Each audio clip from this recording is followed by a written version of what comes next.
Alhamdulillah alamin alladzi ja'alana minal muwahhidin. Asyhadu an la ilaha illallah, asyhadu anna Muhammadan abduhu wa rasuluh. Allahumma shalli wa sallim wa barik ala sayyidina Muhammad wa ala alihi wa ashabihi ajma'in. Suaranya jelas enggak, Bu? Bener jelas ya? Kayaknya agak tinggi ke atas tuh. Materi kita tentang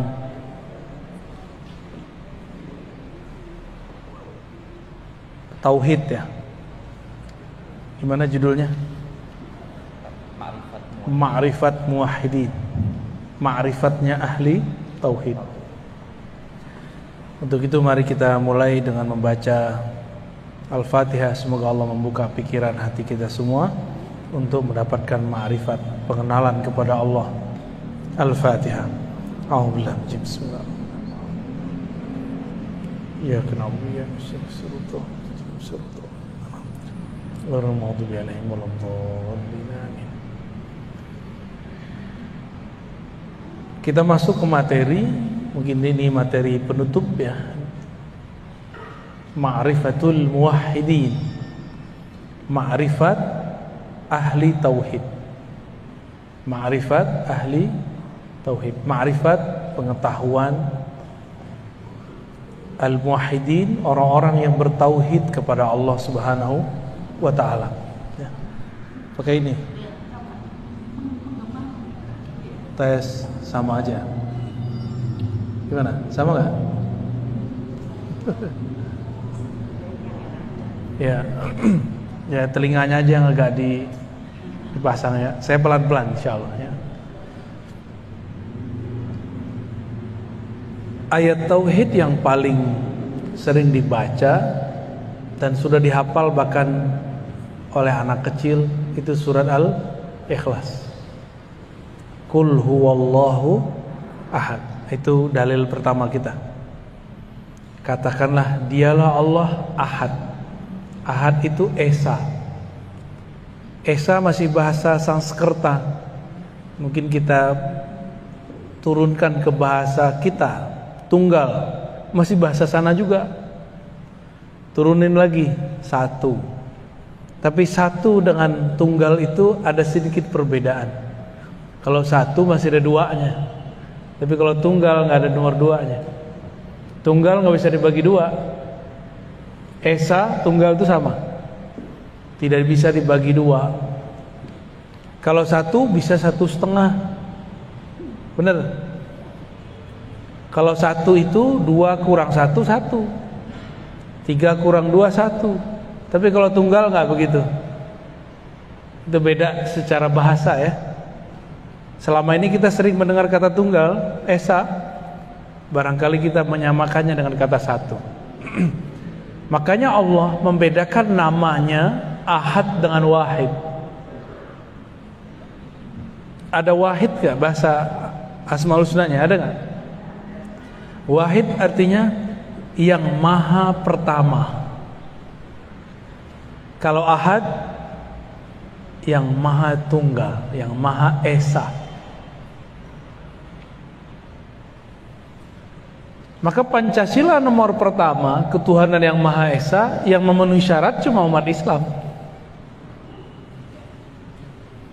Ada yang agak mendekati Yahudi, tapi Yahudi kan bukan agama resmi. Ada yang sedikit mendekati, yaitu Nasrani yang Unitarian, yang menyembah satu Tuhan. Ada lagi yang mendekati, yaitu Hindu murni. Hindu mereka mengatakan bahwa Sang Hyang Widi itu yang Maha Esa. Kita kan sering dengar ada apa dewanya tuh, Dewa Wisnu, Dewa Siwa, yaitu Allah juga. Kalau kita nyebutnya apa? Dewa Siwa itu nama lain daripada Sang Hyang Widi, namun dengan sifatnya yang sangat tegas. Ini dimatiin aja. Mana pergi?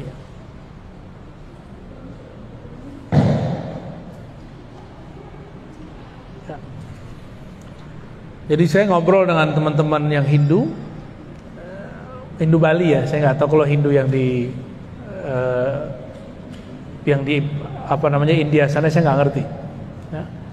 Jadi Wisnu, Siwa itu adalah nama lain daripada Sang Hyang Widi itu. Rahman Rahim itu beda dengan Allah atau sama? Rahman Rahim sama, cuma nama aja yang beda.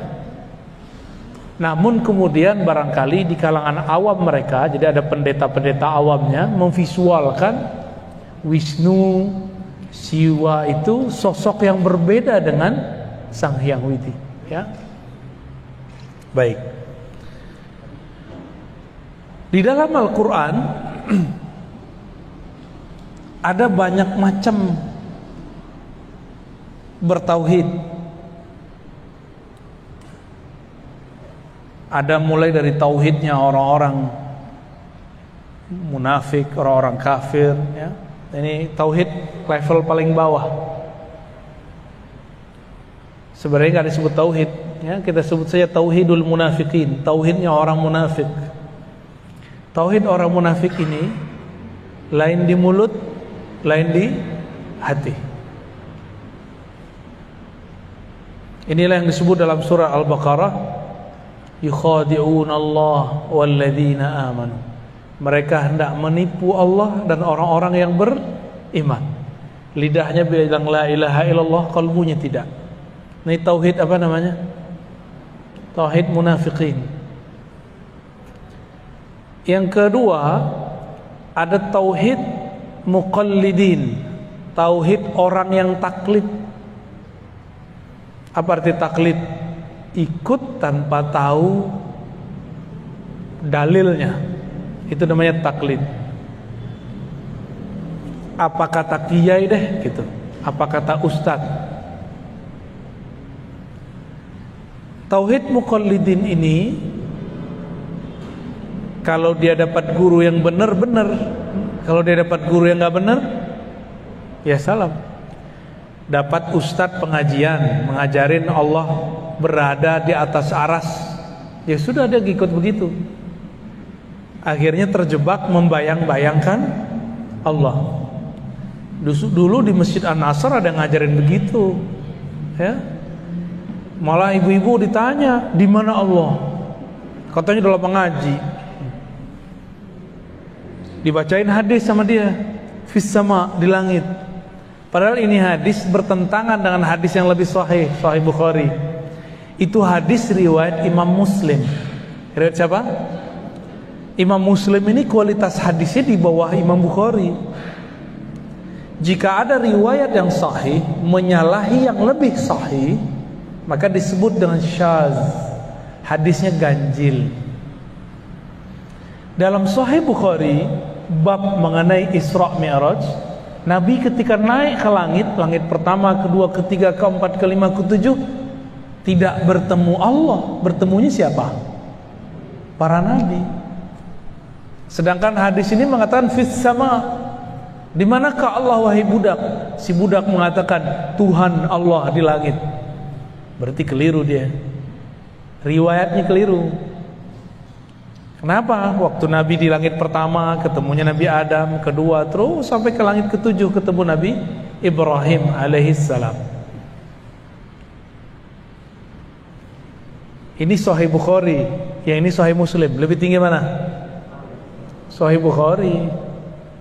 Maka kita menggunakan Sahih Bukhari sebagai panduan, ya. Oleh karena itu, Imam Nawawi yang punya otoritas menjelaskan hadis di mana Allah dijawab oleh perempuan di langit, itu mengatakan bahwa kata di langit di situ bukan berarti di atas, tapi menunjukkan dia mengingkari Tuhan-Tuhan di bumi. Berhala maksudnya. Yang diakui cuma Allah Subhanahu wa ta'ala. Baik. Ini tauhid apa yang tadi? Yang kedua? Tauhid muqallidin, tauhidnya orang-orang yang taklid. Apa arti taklid? Ikut tanpa mengetahui dalil atau hujjah.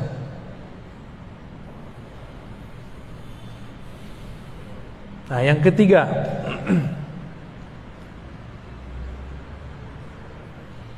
yang ketiga ini dalil uqala atau ulul absar, dalil orang-orang berakal, dalil orang-orang berakal. Tauhidnya orang berakal. Tauhidnya orang berakal, dalil itu bukan ayat sekian nomor sekian bagi dia, tapi masuk dalam pikiran dia maka diterima.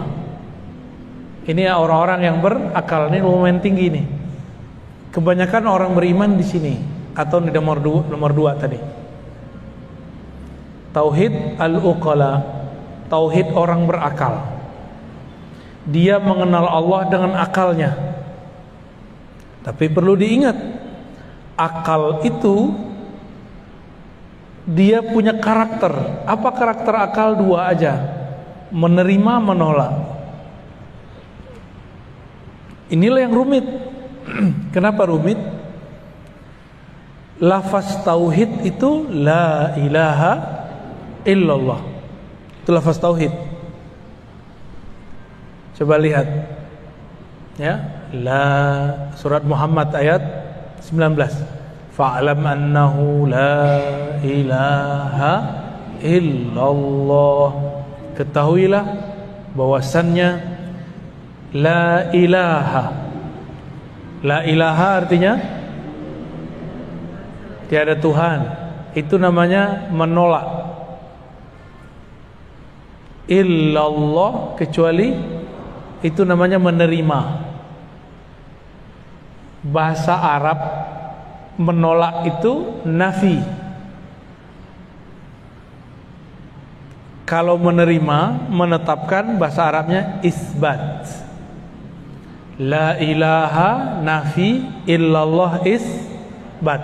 Coba pakai bahasa Indonesia tadi. La ilaha menolak semua Tuhan. Kebayang Tuhan apa aja buang. Wah, bukan Tuhan saya, bukan Tuhan saya, bukan Tuhan saya.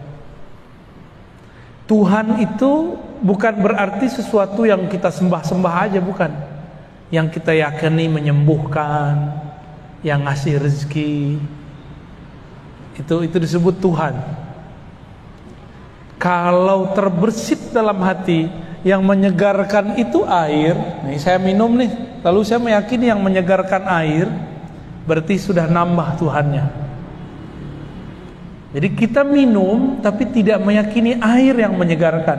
Allah lah yang menciptakan kesegaran di dalam itu.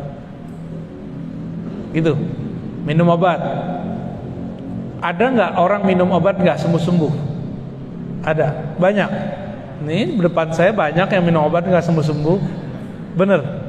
Ini umur-umuran ibu-ibu ini kan, bapak-bapak ini sudah umur-umur, ya, sisa-sisa sehat, banyak sakitnya, ya. Bener ya. Penyakit itu ada di darah, Bapak Ibu. Nabi diperintahkan oleh Allah ketika naik ke langit ketujuh, apa kata Allah lewat Sayyidina Jibril? Sampaikan ke umatmu, berbekamlah kalian. Maka ibu berbekam ya, mumpung masih ada darahnya. Ntar udah meninggal udah gak ada. Yang dibuang kan darah kotor. Oh sakit itu kan fisiknya. Nanti enaknya panjang. Bangun tidur pada berat nggak punggungnya? Kebanyakan. Ya itu ciri-ciri darahnya nggak bener itu. Sama dokter kan main kasih obat aja, obat pencair darah. Ini berbahaya ibu kalau keseringan. Kurangi dulu obat itu, baru berbekam. Nabi ngobatin tanpa obat, dibuang darahnya. Itu nggak bisa diapa-apain tuh darah. Caranya dikeluarin, udah gitu aja, nggak bisa lagi. Ada dua perbedaan dalam Tibbun Nabawi itu. Ada pengobatan membuang darah kotor, ada mengeluarkan darah seger. Darah seger namanya fasdu. Apa namanya? Cuma sampai sekarang saya pun belum berani. Mirip-mirip kayak donor darah, tapi ini dibuang aja, set, keluar, muncrat. Ya, kalau ada yang suka donor aja boleh. Ya. Tapi kalau saya sampai sekarang belum berani Bu, yang fast tuh. Yang masih saya kerjakan apa? Bekam. Imam Ahmad bin Hambal setiap kali kepalanya pusing dia bekam. Bagian belakang ya. Kalau di sini pusing, ini nggak bisa. Bagian sini pusing kayaknya dompetnya kurang tuh. Tapi kalau bagian belakang, kiri, kanan, ya kiri kanan, punggung, Allah itu menetapkannya, kesehatannya dibuang darahnya. Harus rutin, jangan sesekali. Nah, tapi biasanya kita dikasih obat. Banyak orang minum obat tidak sembuh-sembuh. Kenapa? Karena kesembuhan itu dari Allah Subhanahu wa ta'ala.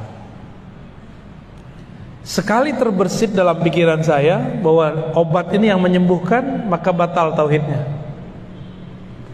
Sekali terbersit bahwa nasilah yang mengenyangkan, batal tauhidnya. Ini tauhid uqala ya, tauhid ahli akal.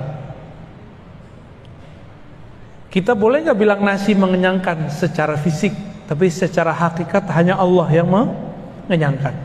Secara zahir kita boleh bilang air menyegarkan, tapi secara akidah, hakikat, keyakinan hanya Allah lah yang menyegarkan. Kalau enggak, udah bertambah Tuhannya.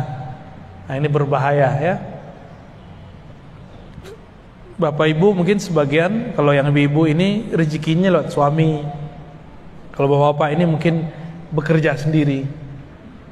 Itu cuma asbab aja. Banyak kok orang kerja nggak dapat duit juga ada. Berarti rezeki bukan lewat itu. Ada orang yang dia udah capek-capek kerja di A, dapat rezekinya di B. Benar nggak? Itu banyak sekali. Udah daftar, nggak jebol-jebol. Tahu-tahu jadinya dia mandiri. Ya. Ini tauhid uqala, tauhid orang berakal. Dia pakai akal deh. Nah, maka orang ini kalau baca la ilaha Allah, akalnya yang main. La ilaha illallah, tiada yang menyembuhkan kecuali Allah, tiada yang berbuat kecuali Allah. Itu yang dia lihat. Tiada yang menyegarkan kecuali Allah. Tapi di sini belum jadi rasa, masih teori. Ini boleh kita sebut dengan tauhid orang yang masih berteori. Ya, yang nomor 3 nih. Yang nomor 4, nah ini sudah mulai masuk kepada kolbu. Saya menyebutnya tauhid muraqabah. Tauhid apa namanya? Muraqabah itu merasa dipandang oleh Allah yang Maha Esa, merasa diawasi, merasa diperhatikan gitu. Ini gimana caranya mencapai itu? Yang merasakan dipandang, diawasi itu bukan akal, tapi kolbu. Maka untuk mencapai rasa itu, mencapai tauhid ini, harus mengaktifkan zikir kolbunya. Dulu sebagian besar ibu-ibu sudah saya ajarin zikir ya, diamalin gak tuh? Iya, katanya mau belajar zikir, kita ajarin zikir nggak diamalin, ya. Besok saya nggak ajarin lagi bu. Mahal itu bu zikirnya, saya dapatnya kemana-mana itu, bertahun-tahun saya ngamalin itu. Zikir kolbu, udah dikasih tekniknya, udah dikasih ini cara ngamalinnya, udah kita kasih fasilitas, nggak mau ngamalin juga, ya sudah, nggak akan pernah naik sampai kepada makom yang ke-4. Nah, nanti tanya sama Bunda Tina ya, ini kayak gimana zikir yang mana sih? Itu pasti nanya tuh, pada bengong. Dulu mewek-mewek dari zikir. Juga ada tuh di masjid Syuhada belakang, yang ke arah mana tuh? Ya, ceger ya, ceger ya bener. Itu saya ajarin juga tuh, nggak tahu masih ingat tuh sama mereka tuh. Pada nangis-nangis, mewek-mewek, tapi ya nggak tahu lah. Zikir itu yang bagus bukan banyak belajarnya, tapi banyak ngamalinnya. Jadi kolbu itu bahasa Arabnya sesuatu yang berubah-ubah, sesuatu yang elastis. Kalau kolbu sudah kaku, udah gak ada rasa, udah gak bisa diajak nangis, udah gak bisa tersentuh, berarti kolbunya, apa kata orang, tubuhnya udah baal gimana? Kalau bahasa Arabnya qaswatul qalb, summa qasat qulubuhum. Lalu hati mereka menjadi kesat, menjadi kasar, menjadi kaku. Tapi tenang Bapak Ibu, Allah itu maha menghidupkan. Ya, Allah maha menghidupkan. Yang dihidupkan Allah tidak hanya tumbuhan, yang dihidupkan Allah juga kolbu yang mati. Yang penting ada usaha untuk mau belajar zikir kolbu. Ya. Next, Ibu pakai mic sendiri ya, mic sendiri terus bawa. Ini pakai itu nggak? Udah ada, tapi kok masih bengang ya?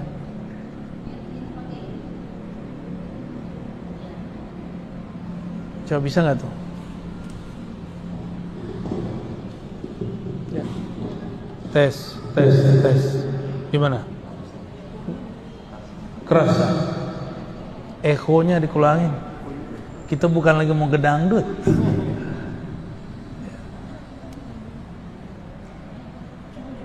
Ya, tes. Ekonya akhin. Wah, nggak bisa. Tes.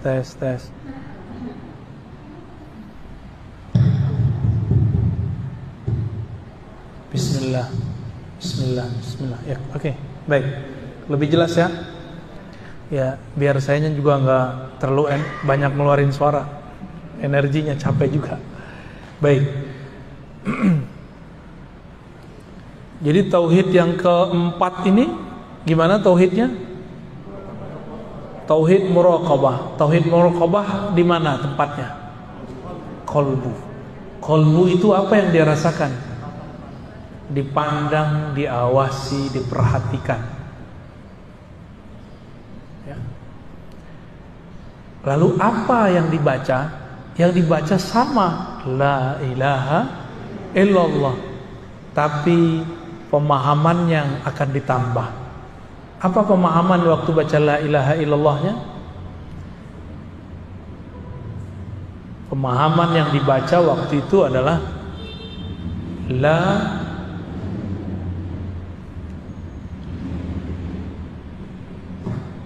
tidak ada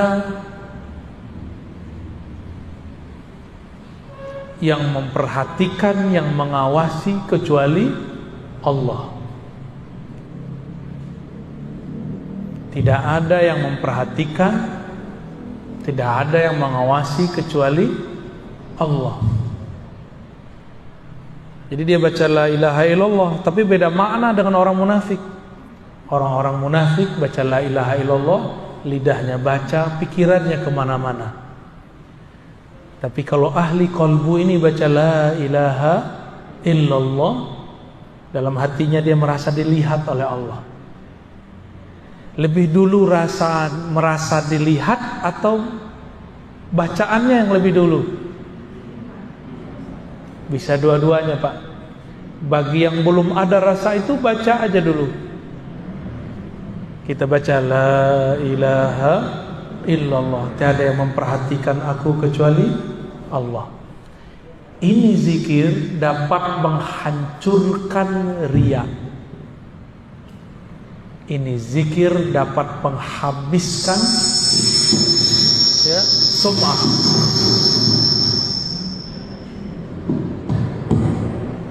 Ada angin puting beliung. Jadi kalau orang-orang yang punya penyakit di kolbunya, penyakit riya. Apa itu penyakit riya? Ya. Riya itu artinya merasa dipandang beramal. merasa dilihat beramal, ya, itu riya. Saya sudah sering bedakan antara riya dengan sombong. Sombong itu merasa diri kita sesuatu, itu sombong. Kalau riya merasa amal kita sesuatu. Yang bangun masjid ini nih, itu diintai terus sama setan. Setan ingin menggoda dia, menyinggung dia, membuat dia sakit hati, sampai dia kemudian ngomong, kalau enggak karena saya masjid ini enggak jadi, gitu. Itu yang lagi diintai-intai sama setan. Kalau ibu-ibu pengajian, itu setan ngomong gini, kalau bukan saya yang urus, ini majelis enggak jalan. Kalau terbersit itu, maka ini berbahaya.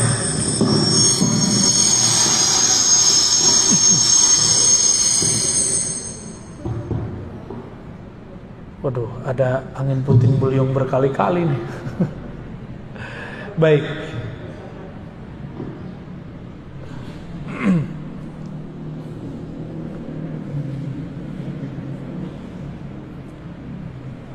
Untuk sampai ke sini, maka coba lihat surat Ali Imran ayat 2. Alif Lam Mim, Allahu la ilaha illa huwal hayyul qayyum. Allah tiada yang berhak disembah kecuali Dia. Dan insyaallah udah bagus, Bu. Udah bagus ya. Masih jelas kan? Udah beres, Bu. Coba perhatikan surat Ali Imran ayat 2. Allahu la ilaha illa hu. Ya, habis itu huwal hayyul qayyum, ya. Allah dulu, baru la ilaha illa hu. Sebelum baca la ilaha illallah, di kolbunya sudah membaca nama Allah. Dan saya sudah ajarkan ke sebagian besar ibu-ibu. Tahun berapa, Bu? Sebelum pandemi ya? 2019, pas sebelum pandemi.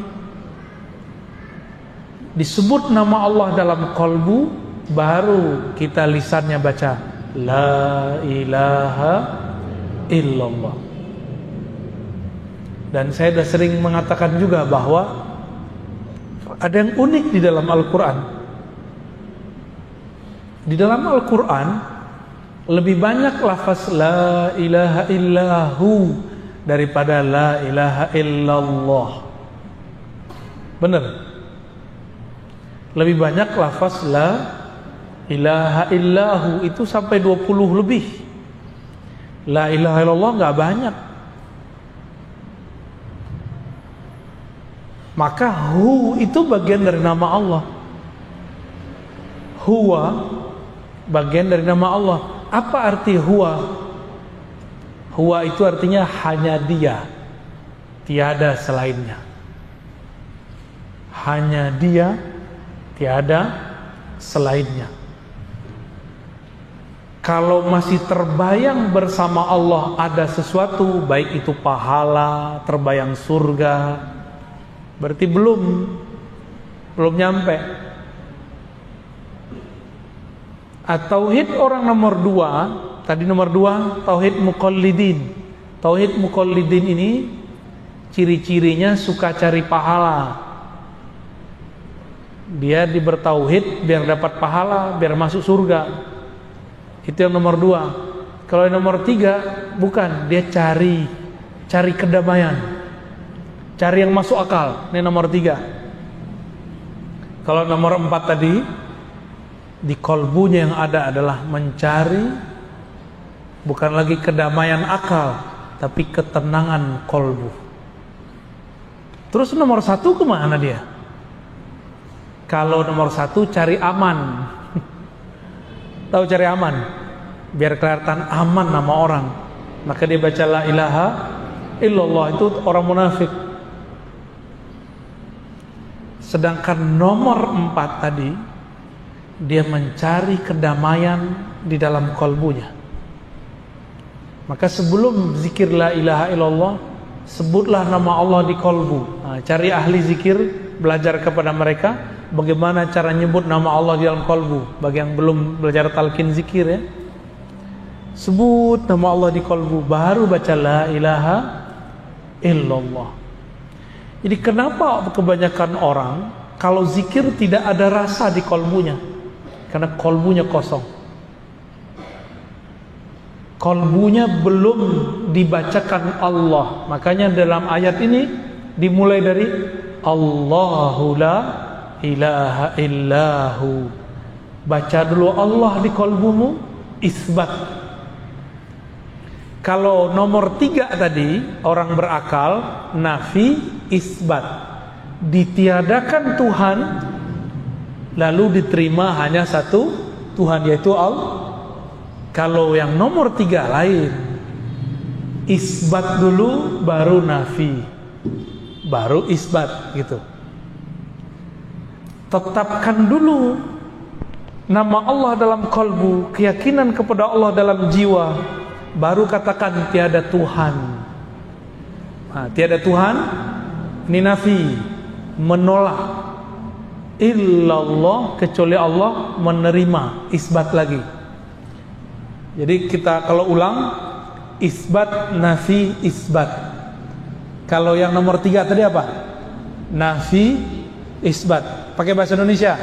Nomor 3 tadi menolak lalu menerima atau menetapkan. Kalau nomor 4 menerima lalu tolak semua Tuhan, lalu kuatkan lagi, terima hanya ada satu Tuhan, Allah Subhanahu wa ta'ala. Ustadz, Buya, Kiai, Syekh, kata orang, masa nyebut Tuhan? Kan gak boleh nyebut Tuhan. Saya mau tanya, mana dalil yang melarang menyebut kata Tuhan? Ada gak? Jangan ikut-ikutan. Kita sudah ngaji tauhid dari kemarin-kemarin, bahwa kata Tuhan itu terjemahan dari 2 lafaz, Rabb dan Ilah. Namun karena bahasa kita ini punya kelemahan, Rabbul Alamin, itu berarti Tuhan yang bersifat mencipta, sedangkan Ilah berarti Tuhan yang bersifat disembah. Tuhan juga. Jadi boleh nggak diterjemah? Ya mesti diterjemahkan. Bapak Ibu bukan orang Arab. Mukanya mungkin sebagian ada yang Arab, tapi Arab maklum. Ya, ajak ngomong bahasa Arab bikin bingung. Gak usah sok-sokan Arabisasi. Terjemah aja. Kalau Arab, Arab aja. Kalau bahasa Arab, ayo ya kita jabanin. Tapi kan pusing nanti kalau menjelasin pakai bahasa Arab. Udah dijelasin pakai bahasa Indonesia aja pusing. Benar gak? Ini maksudnya apa sih? Nafi, isbat. Isbat, nafi, isbat. Itu kan pusing kan? Ya. Itu baru beberapa istilah kita pakai. Ya. Jadi bolehkah menyebut kata Tuhan? Boleh. Oh, Tuhan itu pimpinan para dewa. Mana kamusnya ngomong begitu? Ngomong pakai kamus. Jangan-jangan dia asal-asal sebut ya. Kalau bahasa Indonesia kamusnya KBBI, bukan Ustadz kamusnya. Itu namanya cocok logi. Kamus cocok logi. Enggak begitu cara kita beragama, berbahasa. Bahasa ikutin bahasanya, ya. Orang Nasrani, orang Yahudi nyebut Allah, kalau dia orang Arab Allah juga. Nyebut ilah sama ilah juga. Rob ya Rob juga. Kan itu bahasa Arab. Kalau orang kita ya dipermudah lah. Jangan diterjemah gini, tiada ilah selain Allah. Kalau anak alay diganti, ya elah. Kan jadi repot nanti. Jadi terjemah aja ya. Jadi bagaimana caranya? Ketika membaca la ilaha illallah, di kolbu sudah membaca nama Allah. Maka ayat ini dalil sebenarnya. Surat Ali Imran ayat 2. Sebenarnya ada yang lebih jelas dan kita sudah hafal semua. Ayat kursi. Ayat kursi depannya apa? Allahu la ilaha illahu. Dia Allah, dialah Allah, tiada yang berhak disembah, Tuhan yang berhak disembah kecuali Dia. Nah, kalau ibu-ibu masih ingat tuh, bapak-bapak mungkin nggak semua pernah ikut zikir dengan saya. Di kolbunya baca nama Allah, lalu baca la ilaha illallah dengan teknik yang pernah kita ajarkan. Itu kolbunya langsung bergetar, cash kontan, ya. Tapi udah lupa ya, selamat lupa ya. Ini di kolbu. Saya ulangi, metodenya gimana? Isbat, nafi, isbat. Terjemahannya apa? Tetapkan nama Allah di kolbu, lalu tolak semua Tuhan, lalu ulangi menetapkan nama Allah. Allahu la ilaha illahu, ya. Gitu. Ada metode yang mirip dalam 3 ayat terakhir surah Al-Hasyr. Al-Hasyr ayat 22. Depannya huwa. Huwallahul ladzi la ilaha illahu. Ini digabung, huwa sama Allah.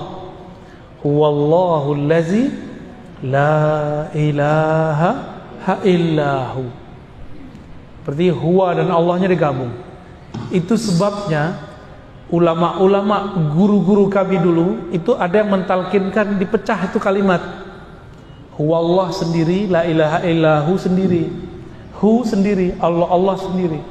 Maka saya dulu waktu kecil saya belajar zikir hu Allah, itu ada zikirnya, ya. Hu Allah, ya. Dipecah lagi, hu sendiri, Allah sendiri, hu dia. Dipecah lagi, Allah. Kami dulu belajar itu satu-satu. Satu huwanya sendiri, Allahnya sendiri. Nanti ada lagi zikir ahad sendiri lagi, ahad. Kul huwallahu ahad. Ada lagi zikir as-samad, ya samad. Ada semua teknik itu. Cuma sayang, teknik-teknik ini sekarang dibid'ahkan oleh orang yang nggak mengerti. Padahal dulu sahabat-sahabat Nabi mereka ngambil teknik itu dari Rasulullah Sallallahu Alaihi Wasallam. Sayyidina Bilal waktu disiksa oleh tuannya, maka dia zikir ahad. Karena itu zikir harian dia. Kalau kita ingatnya kekasih ya, mana manggilnya gimana? Mas gitu ya. Mas. Ya, meninggal baca nama emasnya ya. Kalau yang laki-laki nyebut nama perempuannya.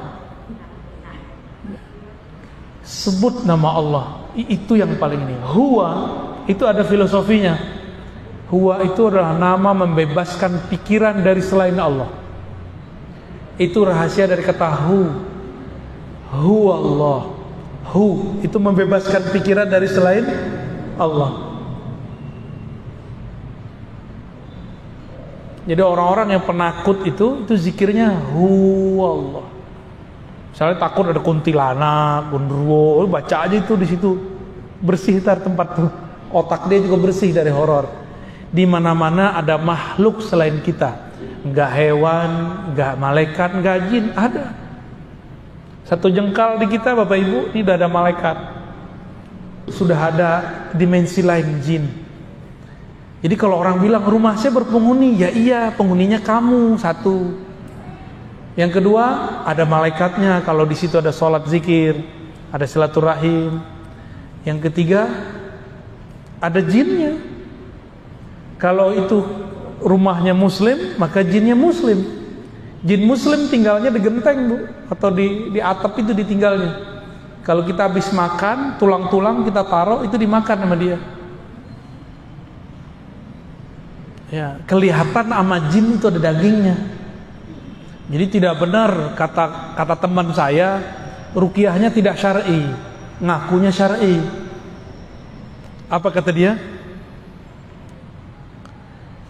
Kalau jin itu makan asap. Asap apa? Asap menyan. Ya salam, itu mau fitnah jin itu. Itu jin kalau denger, udah keselnya banget tuh. Lah masa kita ini makan asap ya? Nggak ada jin makan asap ya? Pernah dengar nggak begitu? Nggak boleh pakai menyan. Lah di zaman dulu mana ada parfum misik namanya. Orang dulu nyebutnya menyan, dibakar, sama kayak bahasa Arabnya bukhur. Bukhur kan dibakar juga, sama. Mungkin kita ngelihat ada orang Hindu Buddha atau orang-orang penyembah berhala bakar dupa. Dupa itu nggak ada urusannya sama jin atau enggak. Itu masalah orang yang bakarnya, ya.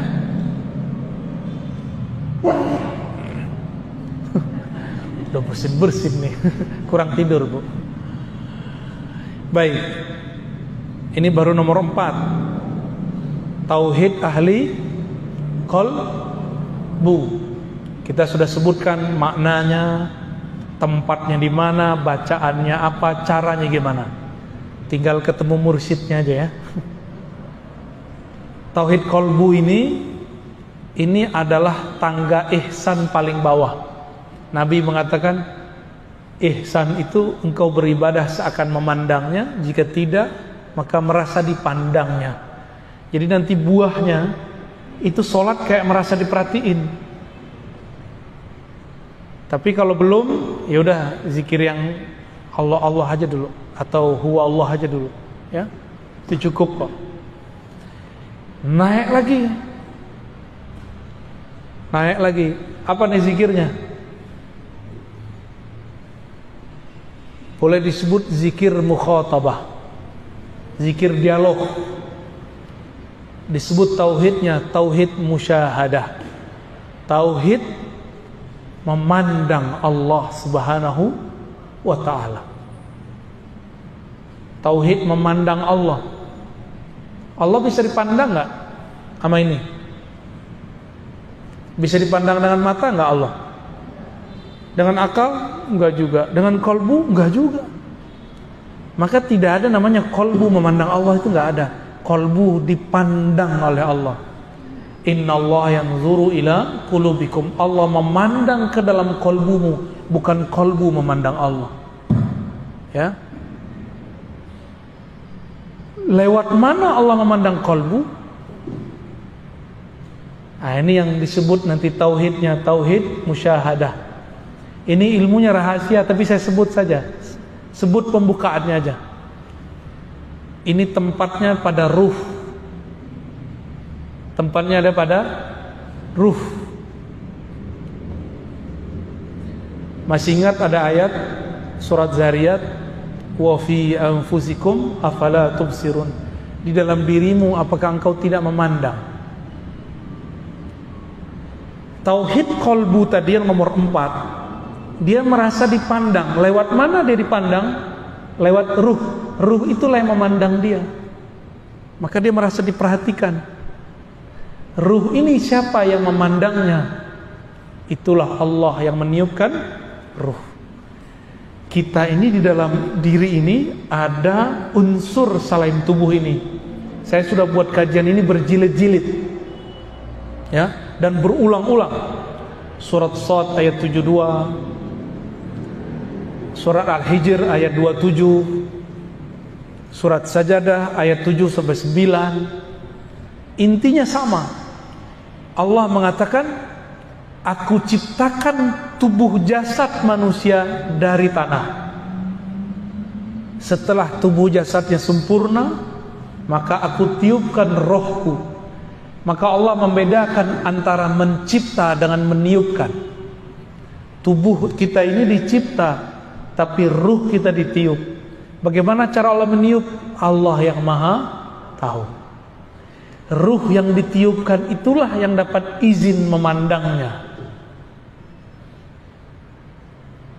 Karena ruh itu adalah tiupan dari dia juga. hanya dialah yang bisa memandangnya. Maka Allah pinjamkan kepada ruh itu kembali cara memandang Allah. Nah, jika ruh kita memandang Allah disebut dengan tauhid rububiyah. Ini beda dengan rububiyah kelompok sebelah ya. Beda Bapak Ibu. Tauhid apa namanya? Jika ruh kita memandang kepada Allah disebut tauhid apa? Rububiyah. Apa artinya? Memandang peran Allah dalam keragaman alam semesta. Apa tauhid rububiyah? Memandang peran, tambahin, memandang peran keesaan Allah dalam keragaman alam semesta. Ngerti nggak maksud itu? Allah itu esa. Ibu lihat ada pohon, ada kita, ada langit, ada bumi. Dalam memandang itu semua, kita punya keyakinan bahwa semua ini diciptakan dengan kunnya Allah. Nah, maka ini tauhidnya, lafaznya ada pada kun fayakun. Ya, apa lafaz tauhidnya? Kun fayakun. Kalau diurai jadi la ilaha illallah, la ilaha illallah, apa maknanya? La qudrata wa la iradata illallah. Itu cara ngurainya. Tiada kudrat, tiada iradat, tiada kuasa, tiada kehendak, kecuali semuanya adalah kehendak dan kuasa Allah Subhanahu wa ta'ala. Ini nama tauhidnya apa? Tauhid rububiyah. Jadi bagi kita tauhid rububiyah ini bukan sesuatu yang berbeda dengan uluhiyah dipisah-pisah terus bertentangan, enggak. Rububiyah ini satu paket dengan uluhiyah. Ini cuma beda makom. Oleh kelompok sebelah beda. Bagi mereka tauhid rububiyah itu tauhidnya orang musyrik. Tauhid selain kelompok mereka. Bahkan disamakan tauhid musyrik, tauhid filosof, tauhid ahli kalam, tauhid kelompok yang berbeda dengan dia. Kelompok Asy'ariyah disebut cuma sampai rububiyah, Sufi cuma sampai disebut dengan rububiyah. Ini gak adil. Jadi kelompok sebelah nyebut rububiyah itu gak adil. Dan aneh, kok disebut tauhid orang musyrik? Loh, ada emang tauhid orang musyrik? Musyrik artinya apa musyrik? Menyekutukan Allah. Tauhid mengesahkan Allah. Nyambung gak? Tauhid musyrik nyambung gak? Gak nyambung. Ya. Jadi tauhid rububiyah versi kita berbeda definisi dengan tauhid rububiyah versi kelompok yang menganggap kita ini sesat. Kita sih nggak anggap mereka sesat, cuma anggap kita berbeda. Udah, ya. Kita beda bro, gitu ya. Anda sesatkan kami, urusan Anda. Tapi kami tidak ada urusan dengan itu. Urusan kami tauhid rububiyah, mengesahkan Allah dalam perannya mengatur alam semesta. Tubuh kita ini banyak unsur enggak?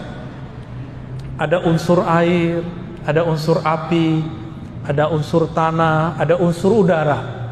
Oleh orang Cina ditambahin unsur logam. Ya, tapi bagi kita logam itu bagian dari tanah. 4 unsur.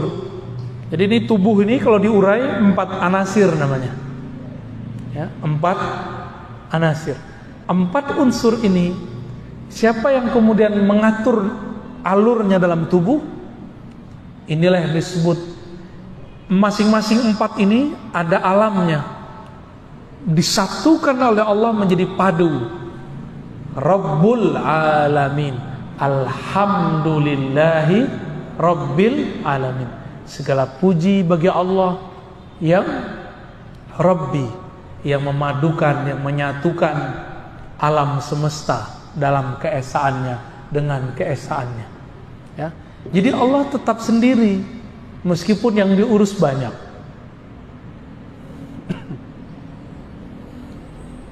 Itu tauhid apa tadi? Tauhid rububiyah. Maka orang ini dia memandang apa aja Di situ dia melihat peran Allah. Itu. Dia lihat dirinya, lihat satu helai rambut di badannya, yang dia pandang adalah Allah Subhanahu wa ta'ala. Terus ada yang lebih tinggi. Kalau tadi sifat yang berganti, sekarang bukan lagi, namanya tauhid musyahadah, atau disebut juga tauhid uluhiyah. Tadi musyahadah nama depannya sudah ada, kita tambahin ini musyahadah uluhiyah, ada musyahadah rububiyah. Ini musyahadah uluhiyah. Apa arti musyahadah uluhiyah? Itulah yang terkandung dalam surat Thaha ayat 14 dan surat Al-Ikhlas ayat pertama. Wahai Musa, kata Allah, la ilaha illa ana. Wahai Musa, tiada yang berhak disembah, yang berhak dituju, yang berhak dipuji kecuali aku. Ini yang ngomong siapa? Allah. Jadi Allah mengesakan dirinya dengan dirinya, nggak perlu alam. Kalau tadi rububiyah itu Allah mengesakan dirinya pada alam semesta, maka kita pandang semua alam, semuanya bergantung kepada keesaan Allah. Seandainya negara Indonesia ada 2 presiden, kacau nggak? Jangankan 2 presiden, baru 2 calon presiden beberapa tahun lalu udah pecah kepala kita ya, bener nggak? Udah pusing kita sudah. Gimana kalau 2 pemilik alam semesta? Jika ada 2 Tuhan di alam ini, negeri ini hancur, negara ini hancur, semua alam semesta hancur.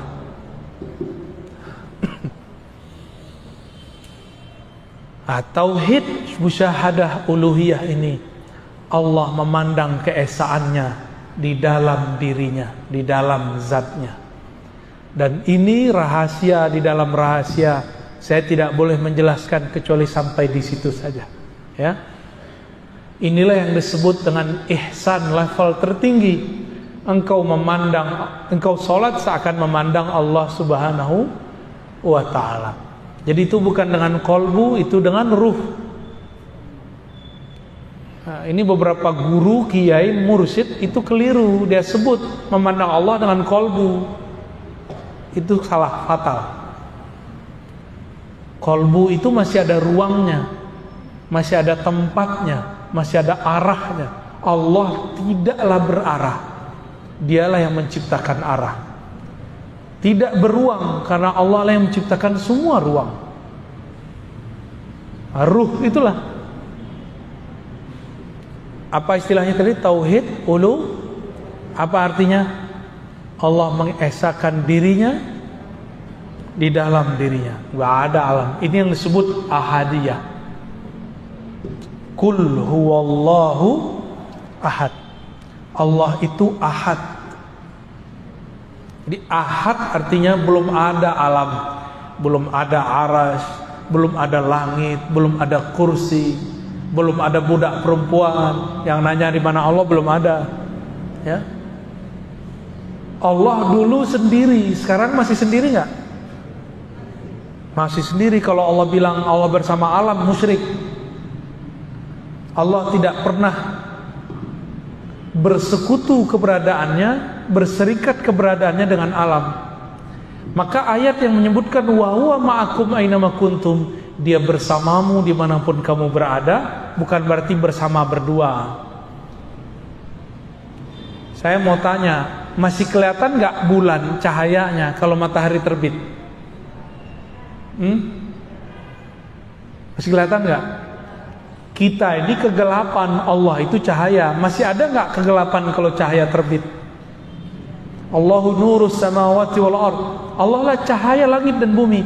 Kita ini langit bumi yang gelap. Allah cahayanya. Masih ada nggak kegelapannya? Udah nggak ada lagi. Ya. Maka tidak bisa digandengkan antara gelap dan cahaya. kita ini gelap, Allah terbit dengan nurnya, hilanglah kita. Apa maksudnya? Jika Allah memperkenalkan dirinya kepada hamba, maka habislah hamba. Itulah makna kalam ulama. Siapa yang kenal diri, man arafa nafsahu arafa rabbahu. Siapa yang kenal diri, kenal Allah. Siapa yang kenal Allah, hilanglah dirinya. Man arafa nafsahu fana, man arafa rabbahu fana nafsahu, ya. Siapa yang kenal Allah, maka dirinya binasa, dirinya tiada.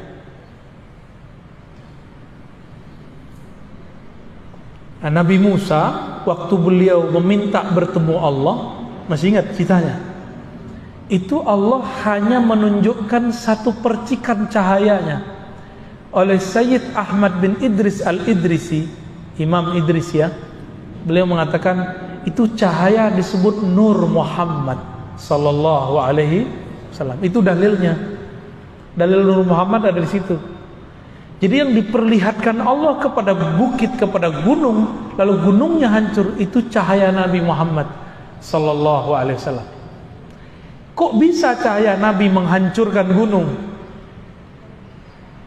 Masih ingat nggak ada ayat tadi surah Al-Hasyr ayat 22, sekarang ayat 21.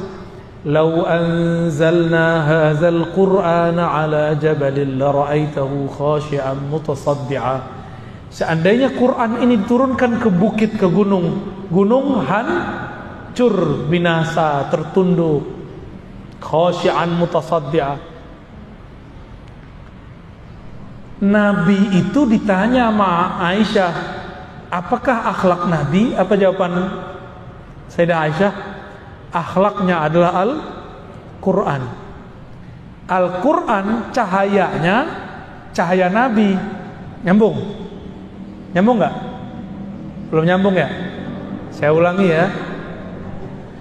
Nabi Musa nggak sanggup melihat cahaya. Cahaya itu diperlihatkan ke gunung hancur. Tadi Sayyid Ahmad bin Idris al-Idrisi bilang cahaya itu namanya cahaya Nur Muhammad. Sayyidah Aisyah ditanya, Nabi Muhammad itu akhlaknya apa? Al-Quran. Maka cahaya Nabi ditunjukkan ke bukit, hancur bukit. Karena kalau cahaya Quran itu diturunkan kepada bukit, pegunungan, gunung hancur. Itulah rahasianya kenapa waktu Nabi naik ke atas gunung Uhud bergoyang. Goyang Uhud yang kita lihat, mungkin sebagian besar sudah pernah ke gunung Uhud, ya, benar. Itu gunung yang sangat tegar, perkasa itu, ketika Nabi naik ke atasnya, dia bergetar. Karena Nabi itu adalah hakikatnya Al-Quran. Hakikatul Al-Quran, akhlaknya Quran, nur korbunya nur Quran. Yang dulu nurnya beliau jika diperlihatkan ke bukit hancur, berarti gunung Uhud ini gunung terkuat di alam semesta, di bumi. Maka ulama kita menyimpulkan beberapa kalam Nabi tentang bukit Uhud, gunung Uhud, bahwa gunung Uhud ini ketika nanti kiamat terjadi, gunung Uhud masih Allah pertahankan. Karena satu-satunya gunung yang bisa bertahan ketika ada Nur Muhammad ada, itu cuma gunung Uhud. Jangankan Nur Muhammad, tubuh Nabi Muhammad ada di atasnya, gunungnya tidak hancur. Maka apa pelajaran di sini? Pelajarannya adalah jika ingin kita mati, tubuh kita nggak hancur, maka leburkanlah cinta kita, baik kolbunya ataupun pikirannya ataupun jasadnya kepada Nabi Muhammad sallallahu alaihi wasallam. Kalau sudah lebur cinta fisiknya kepada fisik Nabi Muhammad, udah lebur akalnya dalam akal Nabi Muhammad, kolbunya dalam kolbu Nabi Muhammad, maka nanti jasad kita Allah tahan, nggak akan hancur. Inilah rahasia kenapa jasad tidak hancur di dalam kubur. Jadi nggak mesti orang hafiz Quran, ya, orang yang di kolbunya ada nur Nabi Muhammad, itu Allah tahan itu bumi, nggak akan merusak ya. Innallaha harrama 'alal ardi an ta'kula ajsadal anbiya. Allah mengharamkan bumi untuk merusak tubuh para nabi. Kita tambahkan dan pewaris para nabi. Ya, yang di dalam dirinya ada nur itu. Oke, barangkali itu tauhid ma'rifat al-muwahhidin. Ma'rifatnya ahli tauhid yang bisa kita pakai. Minimal sampai di level 2. Tapi saya tidak menyarankan minimal sampai level 3. Ahlul akal minimal, ya. Baru kemudian Allah akan bimbing ke level ke-4 sampai level ke-5. Barangkali itu yang dapat kita sampaikan. Mau tanya jawab? Oke, baik, silakan.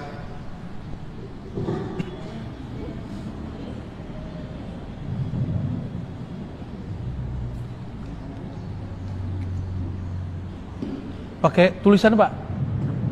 Pakai tulisan. Ya, ada tulisan, bisa.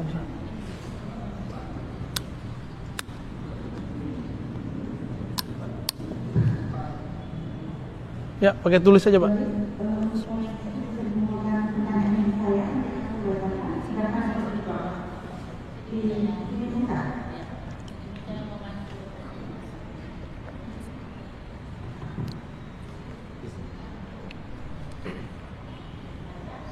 Assalamualaikum warahmatullahi wabarakatuh. Alhamdulillah wassalatu wassalamu ala Rasulillah. Terima kasih banyak kepada guru kita Buya Dr. Ar-Razi Hashim yang sudah memberikan penjelasan tentang ma'rifat al-muwahhidin, ma'rifatnya orang-orang yang bertauhid. Sekarang kita masuk ke sesi tanya jawab. Saya akan pilih pertanyaan-pertanyaan yang sudah diajukan, yang sudah dituliskan di kertas. Panitia sudah menyediakan kertas jawaban. Kayak mau ujian aja, Musa. Kertas untuk menulis pertanyaan.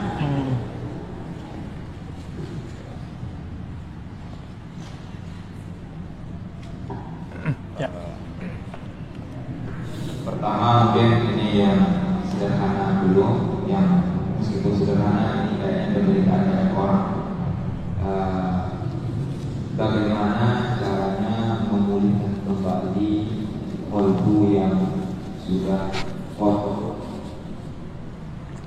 Memulihkan kolbu. Mungkin maksudnya dengan memulihkan kolbu yang kotor itu tahapan untuk meningkatkan. Baik. Cara memulihkan kolbu itu mudah, ya. Jika dia kotor, cukup diistighfarkan. Tapi sebutkan apa masalahnya. Ya Allah, ampuni kami, ampuni kolbuku, karena habis melihat yang gak benar, habis emosi, habis marah-marah. Sebutin. Baru kemudian selesai kita sebutkan semua kesalahan kita tutup. Ataupun dari yang tidak kami sadari, gitu ya.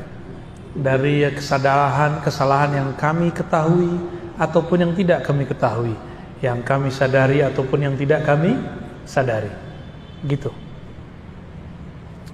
Lalu yang kedua, ini masuk ke hadis Nabi.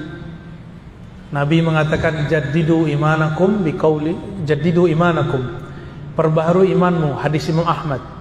Lalu sahabat bertanya, bagaimana caranya wahai Rasulullah? Nabi mengatakan, aksiru min qauli la ilaha illallah, perbanyak lafaz la ilaha illallah. Maka dari tadi saya selalu menyebutkan caranya pakai la ilaha illallah, enggak ada lebih. Cuma itu caranya, tangganya cuma itu kepada Allah. Seorang munafik pun aman dari status yang berbahaya itu karena lafaz la ilaha illallah, ya. Bedanya kalau la ilaha illallah untuk menyegarkan kolbu, matanya dipejam, ya, pikirannya diistirahatkan, lidah membaca dimulai dengan kolbu dulu yang baca. Itu cara menyegarkan kolbu, ya. Barangkali itu. Pertanyaan berikutnya, untuk mendapatkan rasa keesaan Allah Subhanahu wa taala bila melihat kita Allah tidak mudah. Lalu bagaimana cara agar rasa itu ada? Gak usah ngelihat ke gunung, ke pohon, kejauhan, lihat ke kita aja, ya. Bapak Ibu ini, saya sering nanya loh di luar, dan pertanyaan ini sering dilupakan. Itu satu helai rambut yang ada di tangan, di kepala, kita yang numbuhin atau Allah? Allah. Sudah dapat tauhid udah. Ini yang sudah ubanan nih, bisa nahan nggak keluarnya uban? Bisa nggak Pak? Nggak bisa. Yang jerawatan, bisa nahan nggak keluar jerawat? Nggak bisa. Di situ aja kita sudah kalah dan kita mengatakan, oh, satu helai rambut pun bukan aku yang berkuasa, tapi Allah lah yang berkuasa. Sudah masuk ke tauhid itu. Ya. Saya juga sering nanya, Bapak Ibu punya kuku, manjang nggak? Manjang, bener. Kukunya manjang nggak? Tiap minggu potong. Giginya manjang nggak? Tuh siapa yang nyuruh berhenti gigi kita? Ya Allah, kita aja nggak bisa nguasain gigi coba. Untung gigi kita nggak kayak kuku. Kalau nggak dia maju terus, manjang terus. Tiap kali mau pengajian ngikir dulu. Jadi tubuh ini bukan kita yang berkuasa, yang berkuasa Allah Subhanahu wa ta'ala. Itu udah masuk ke tauhid. Jadi nggak usah ke gunung, ke Bogor, kelamaan kena macet dulu, ya. Yang gampang deh, ambil biji jagung, ambil biji cabai, aduk-aduk, ntar salah tumbuh nggak? Salah nggak tumbuhnya? Nggak bakal. Yang biji cabai pasti tumbuhnya cabai, yang biji jagung pasti tumbuh jagung, nggak ketuker. Kalau kurang percaya lagi, yang mirip itu kan padinya, padi ketan sama padi beras, aduk aja tuh mirip. Ntar tumbuhnya beda nggak? Tetap beda. Begitu Allah nggak pernah salah dalam mencipta, maka Allah nggak akan pernah mengirim rezeki baik namanya rezeki jodoh, rezeki uang, rezeki sehat, ya. Jadi Bapak Ibu ini jodohnya nggak akan ketuker.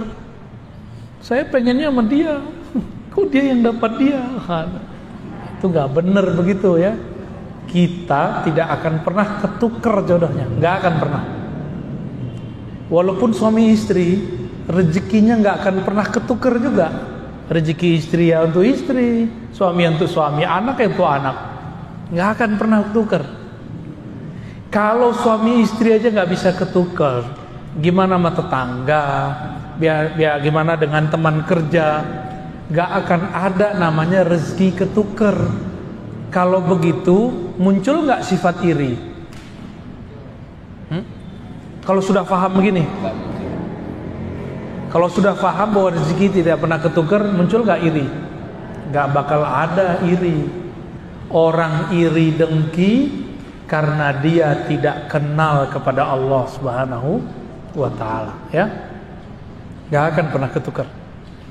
Tidur itu rezeki loh. Tidurnya Bapak Ibu gak akan saya ambil. Makanya orang-orang kalau udah ngantuknya datang, mau di depannya ada bom nggak bangun-bangun dia. Oke, lanjut.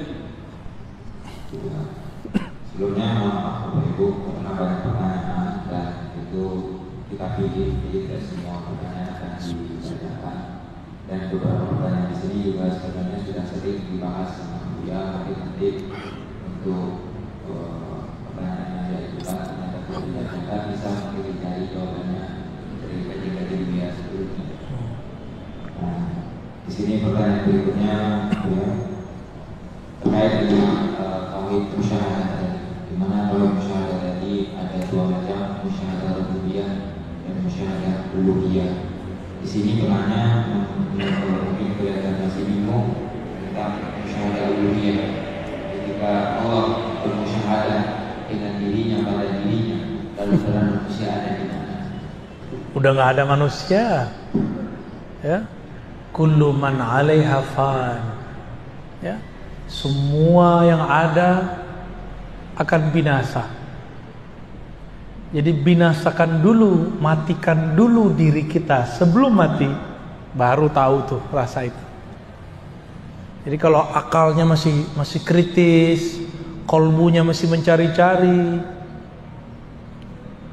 belum nggak akan dapat rasa itu. Ya, itu rasa dikasih sama Allah.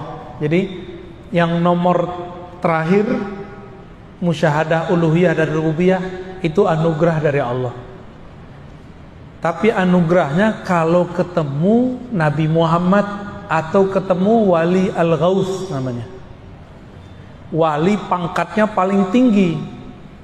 Karena ini makomnya beliau, makomnya Nabi dan pewaris-pewaris beliau itu. Kalau nggak ketemu mereka nggak akan pernah dapat. Paling cuma dikasih wirid-wirid aja sama guru, sama kiai. Malam nih sekian, gitu aja paling. Nggak akan dapat lebih.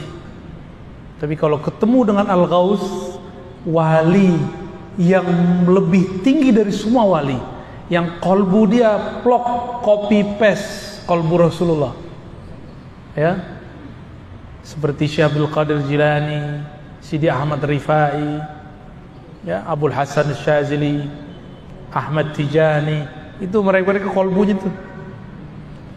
Maka murid-murid mereka mengalami hal itu, ya. Kalau di akhir zaman ya Al-Ghaus akhir zaman, sampai nanti Al-Imam Al-Mahdi, ya. Jadi itu anugerah dari Allah, nggak usah dipikir-pikirkan. Berdoa aja semoga ketemu mereka, dididik oleh mereka, lalu kemudian kita dihantarkan Allah kepada itu. Amin ya rabbal alamin, ya. Udah. Satu lagi. Pertanyaan terakhir terkait dengan zikir-zikir yang tadi dibahas di ayat yang dibicarakan, ada zikir Allah, zikir Ahad dan sebagainya. Nah, zikir-zikir itu kan ada tahapan juga. Kapan zikir tersebut, zikir Allah Ahad itu tidak? Hu Allah hilang kalau sudah baca Ahad. Huwallahu Ahad. Ahad artinya apa? Dia sendiri, maha sendiri, alone. Kalau Allah itu pencipta, Allah itu nama pencipta. Huwa, kalau ada huwa berarti ada anta, ada ana, ada kamu, ada aku. Jadi huwa Allah, hilanglah huwa Allah. Nanti Allah kasih rasa Ahad namanya dalam kolbu. Yang terasa sama kita cuma Allah aja. Tapi itu disebut ahwal. Apa arti ahwal? Kondisi. Yang kondisi ini nggak boleh lama-lama, karena kalau lama-lama orangnya bisa kayak orang ngebleng. Tapi dia bukan gila. Dia kayak Laila Majnun. Cerita Majnun itu dia begitu tuh. Kelihatan kayak gila, dia bukan gila, dia sedang waras. Cuma lagi mabuk dalam itu. Nah, orang kalau mabuk di sini nanti dia menjadi wali majzub. Apa arti wali majzub? Wali yang ketarik akalnya, yang dominan cuma cintanya kepada Allah. Makanya kita ini kalau masih pakai akal semata memahami itu nggak bisa paham. Ada wali-wali yang aneh-aneh. Karena orang-orang kasmaran itu aneh-aneh. Bener nggak? Laki perempuan lagi kasmaran aneh-aneh. Nggak pakai otak dia, agak miring dikit. Seakan dunia milik dia dan yang dicintainya doang. Ya. Nah, apalagi jatuh cintanya kepada Allah Subhanahu wa ta'ala, ya. Jadi itu hanya terjadi pada orang yang zikir, para muhibbin, orang-orang cinta kepada Allah Subhanahu wa ta'ala. Khalas ya? Masih ada? Oh ya, ini kan tawakufan ya, kita sudah 6 pertemuan. Bener ya? Nanti Sidi Musa yang ngajar ya. Pakai kitab apa yang udah? Aqidatul Awam sudah? Sama Habib Geis? Belum ya? Habib Geis ngajar apa? Aqidatul Awam. Ya, nanti kitab apa kayak fikih sama Sidi Musa nanti belajar fikih. Ya. Bapak Ibu, beruntung di masa seperti ini kita masih waras, masih mau ngaji. Ya. Banyak orang yang nggak mau ngaji sekarang. Padahal obat pandemi ini bukan hanya divaksin, dibawa ke rumah sakit, enggak. Salah satu obatnya adalah mendekatkan diri kepada yang menciptakan alam semesta, termasuk vaksin itu, termasuk pandemi itu. Walaupun zahirnya pandemi itu dibuat oleh sekelompok orang jahat, tapi kan semua izin Allah. Semua izin Allah. Maka saran saya, mumpung masih ada waktu, mumpung belum kena COVID yang paling parah, udah mendekatkan diri kepada Allah. Ya, Bapak Ibu di rumah nggak di rumah mati, ya kan? Ya udahlah, keluar aja. Orang keluar ke mall masih kita ngaji nggak mau. Lebih bawah ya kalau di mall, di rumah makan apalagi. Itu cuma buat XX doang. Nanti kalau udah makan hilang protokolnya. Sekarang itu kayaknya cuma gaya-gayaan aja. Kalau udah begitu, masa untuk kolbu kita cuma gaya-gayaan doang? Harus lebih serius, ya. Jadi obat dari semua ini cuma satu. Innallaha ma'ana, menghadirkan bahwa Allah bersama kita. Baru nanti muncul inna auliya Allah la khaufun alaihim walahum yahzanun, surat Yunus. Sesungguhnya kekasih-kekasih Allah tidak ada rasa takut di kolbunya, tidak ada rasa sedih yang berlebihan dalam dirinya. Kenapa? Karena kolbunya sibuk menyebut nama Allah Subhanahu wa ta'ala, ya. Ruhnya sibuk menatap Allah, lisannya sibuk qomat kamit membaca kalimat-kalimat Allah, tubuhnya sibuk menyembah Allah. Udah gitu aja kerjaannya. Niatkan kerjaan kita nyembah Allah. Kalau orang kerja nyembah Allah, mungkin nggak dia korupsi. Jadi di cara sujudnya pekerja, bekerjalah jujur. Itu cara sujud pekerja. Pedagang, ya, jangan korupsi waktu, korupsi uang. Itulah cara sujud orang yang bekerja. Cara sujudnya pemimpin berbuat adil. Jadi kalau ada pemimpin adil, itu oleh orang yang mata batinnya tajam, kelihatan tuh sujud. Kelihatannya sujud. Kalau guru seperti saya, dosen, itu tulus. Berat tulus itu, Bu. Berat, serius.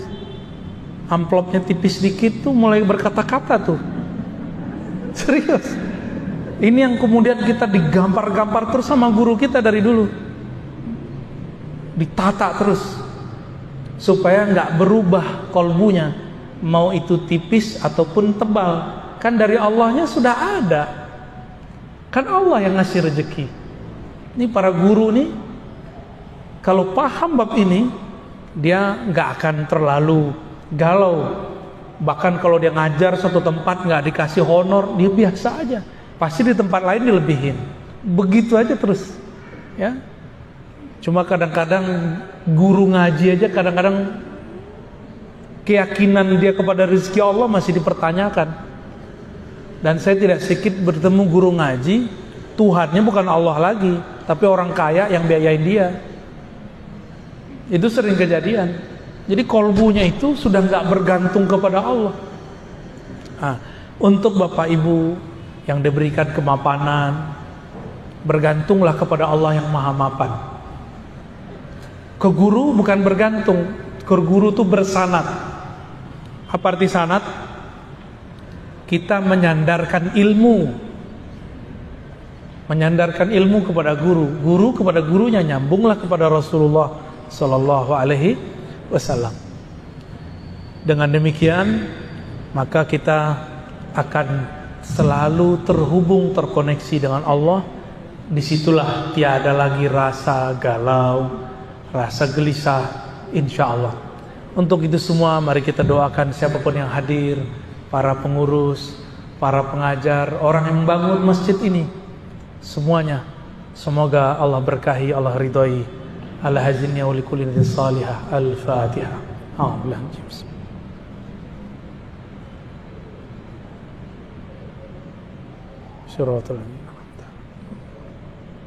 Alhamdulillah rabbil alamin.